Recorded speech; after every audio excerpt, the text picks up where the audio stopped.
with is creating, and most companies already have their products.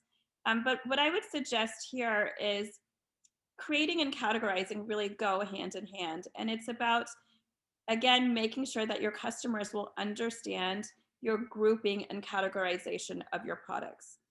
And clients ask me all the time, like, how do we do that? And you need to bring the customer in. You need to start watching them go through your website, understand the customer behavior, look at your SEO, look at what people are searching for. And when they get to your website, how much time do they actually spend finding what they searched for? Because customers are so used to finding information quickly. And that's where create and categorize are really important. So now when you've found all of that information or found the product you're looking for, it's enrichment. And some of the things Justin and I have mentioned before, such as the product configurators, the videos, the blown out diagrams. What can you do to really set you apart from your competitor? I think enrichment is really where this happens. There's a concept for everybody on the phone listening to this. There's a concept in B2C. I don't take a lot of B2C stuff and apply it to B2B, but there's a concept in B2B that B2C that's coming to B2B, coming soon to a B2B near you. And it's this concept of what Amazon calls A+ content and what some of the other industries call enhanced content. And that's content below the fold of a product detail page. So if you're looking on Amazon.com, when you first pull up the product detail page, you see the image, the title, the description, maybe a couple bullet points. As you scroll down, you get content from the manufacturer. And that's content from the manufacturer that allows them to tell their brand story, allows them to put things like those exploded diagrams and things like that in a very descriptive way.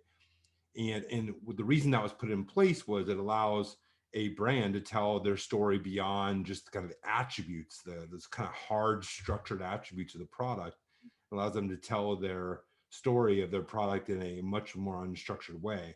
I can tell you that is coming to B2B. There are quite a few distributors that are looking at implementing that on their website, taking out a page from Walmart, Amazon, Target, Home Depot, Lowe's. All those companies have implemented enhanced content.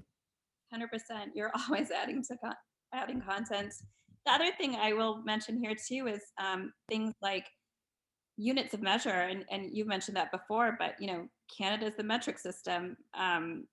We are not. So having information localized to where people are, it just makes it easier for them, right? So it improves their customer experience.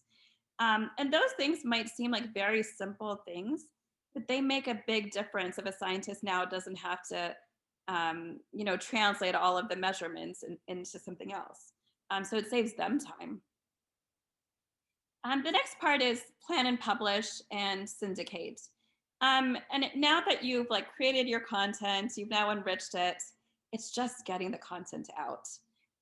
And Justin and I have talked about all the different methods of getting out. And part of that is perhaps an online catalog. It might be to your e-commerce site. It might be to a virtual trade brochure.